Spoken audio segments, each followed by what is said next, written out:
মাধ্যমিক 2025 শিক্ষাবর্ষের ছাত্রছাত্রীদের জন্য গণিত থেকে তোমাদের উপপাদ্য, প্রয়োগ, সম্পাদ্য এইগুলির সাজেশন নিয়ে আজকের এই ভিডিও।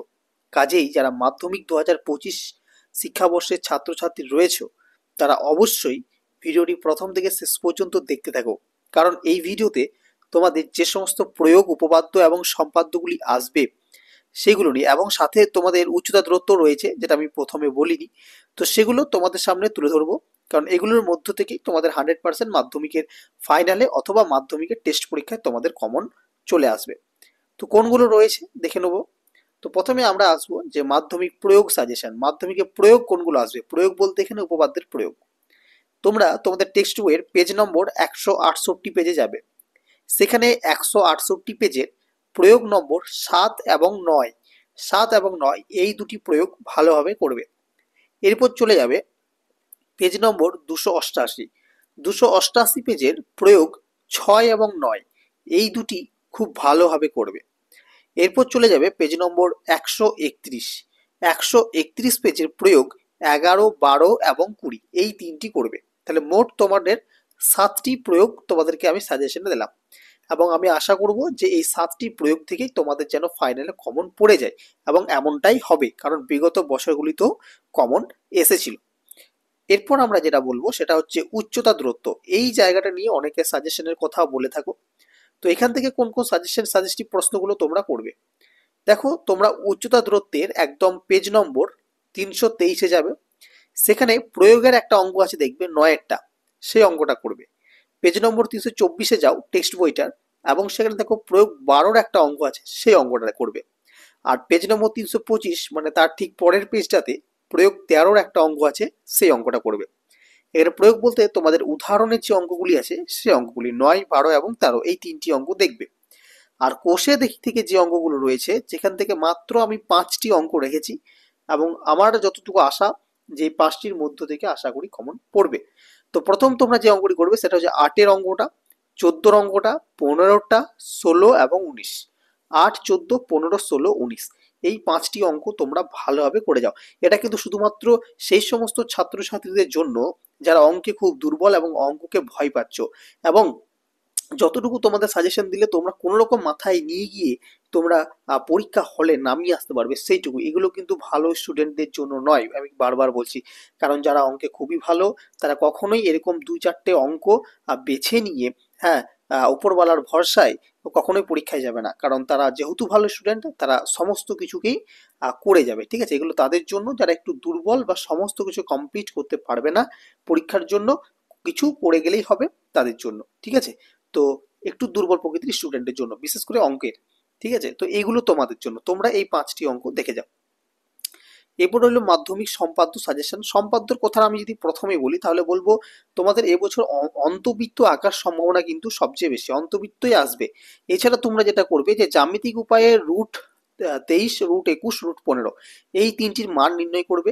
বাকি এগুলো ইম্পর্টেন্ট তো অবশ্যই বটে, কিন্তু এই অঙ্কগুলো মানে এই সম্পাদ্যগুলো তোমরা যদি না করে যাও তাও অসুবিধা নেই। তবে অবশ্যই অন্তবৃত্ত যে অঙ্কন সেটা অবশ্যই প্র্যাকটিস করে যাবে, এবং সাথে এই রুট 23, রুট 21 এবং রুট 15 মান নির্ণয় মানে মধ্য সমানুপাতি থেকে এবছর সম্পাদ্য আসার সম্ভাবনা রয়েছে, এবং অন্তবৃত্ত থেকে। ঠিক আছে, তো তোমাদের টেস্টের জন্য হোক এবং ফাইনালের জন্যই হোক, উভয়ের জন্যই। আচ্ছা, এরপর আমরা চলে যাব মাধ্যমিক উপপাদ্য সাজেশন, যেটা নিয়ে অনেক অনেক কমেন্ট আমাদের কাছে এসেছে, এবং অনেকে রিকোয়েস্ট করেছে যে মাধ্যমিকের উপপাদ্য সাজেশন কিন্তু চাই। দেখো, যারা খুব ভালো পড়াশোনা করো তাদের জন্য বলবো একদমই এই সাজেশন ভিডিওটা তোমাদের জন্য নয়, তোমরা দেখবে না। এই উপপাদ্য তোমরা 3টি মাত্র উপপাদ্য করে যাবে। প্রথম যে উপপাদ্যটি করবে, যারা যারা একদম মানে মুখস্থ কম করো, মুখস্থ রাখতে পারো না, কোনো রকম নিয়ে গেলেই হবে তাদের জন্য। উপপাদ্য 48-এ যে অঙ্কটি আছে মানে উপপাদ্যটা পেজ নম্বর 55-তে তোমরা পেয়ে যাবে। এই উপপাদ্যটা কি আছে? যে কোনো সমকোণী ত্রিভুজের সমকৌণিক বিন্দু থেকে অতিভুজের ওপর লম্ব অঙ্কন করলে এই লম্বের উভয় পার্শ্বস্থিত ত্রিভুজদ্বয় সদৃশ, এবং ওই ত্রিভুজগুলির প্রত্যেকে মূল ত্রিভুজের সঙ্গে সদৃশ। এই উপপাদ্যটা করবে। উপপাদ্য 49 এবং উপপাদ্য 50, মানে পিথাগোরাসের উপপাদ্য এই অধ্যায় থেকে এবছর কিন্তু আসার সম্ভাবনা অনেকখানি। পিথাগোরাসের উপপাদ্য এবং পিথাগোরাসের বিপরীত উপপাদ্য এই দুটোই ভালো করে করবে। পিথাগোরাসের উপপাদ্য হচ্ছে যে কোনো সমকোণী ত্রিভুজের অতিভুজের ওপর অঙ্কিত বর্গক্ষেত্রের ক্ষেত্রফল অপর দুই বাহুর ওপর অঙ্কিত বর্গক্ষেত্রের ক্ষেত্রফলের সমষ্টির সমান। আর উপপাদ্যের 50 হচ্ছে যে কোনো ত্রিভুজের একটি বাহুর ওপর অঙ্কিত বর্গক্ষেত্রের ক্ষেত্রফল অপর দুই বাহুর ওপর অঙ্কিত বর্গক্ষেত্রের ক্ষেত্রফলের সমষ্টির সমান হলে প্রথম বাহুর বিপরীত কোণটি সমকোণ হবে। এটা পেজ নম্বর 86, মানে ঠিক তার পরের পেজই আছে। এই তিনটি উপপাদ্য তোমরা ভালো করে করে যাও, আশা করব সাজেস্টিভ থেকে তোমরা কমন পেয়ে যাবে। তো এই কটা সাজেশন নিয়ে আজকের এই ভিডিও ছিল। আমি যদিও তোমাদের পুরো সিলেবাস থেকে একটা ফাইনাল সাজেশন তোমাদের আমি মঙ্গলবারই দিয়ে দেবো, ঠিক আছে, সোম থেকে মঙ্গলবারের মধ্যে দিয়ে দেবো, এবং সেখান থেকে তোমরা 100% কমন পাবে। এবং সেই সাজেশনটা শুধুমাত্র যারা মোটামুটি অঙ্ক পারো এবং যারা অ্যাভারেজ মানে অঙ্ক কিছুটা হলেও ভালো পারো তাদের জন্য, কিন্তু যারা একদম অঙ্কে 100তে 100 তোলার প্ল্যান করছো বা টার্গেট করছো তাদের জন্য কিন্তু সাজেশন না, এবং তাদের সাজেশন পড়ে গেলেও হবেও না। তাদেরকে সমস্ত কিছু করতে হবে, দরকার পড়লে এক্সট্রাও করতে হবে, মানে বই থেকে বাইরেরও কিছু অঙ্ক করতে হবে সেই অধ্যায়ের উপর ভিত্তি করে। সুতরাং এগুলো তারা দেখবে যারা একটু অঙ্কে দুর্বল, এবং কয়েকটা করে গেলেই কোনো রকম অঙ্ক থেকে জীবন বাঁচিয়ে নিতে পারো, মানে কোনো রকম অঙ্কটাকে কোনো রকম অঙ্কটা পার করতে পারলেই বাঁচো।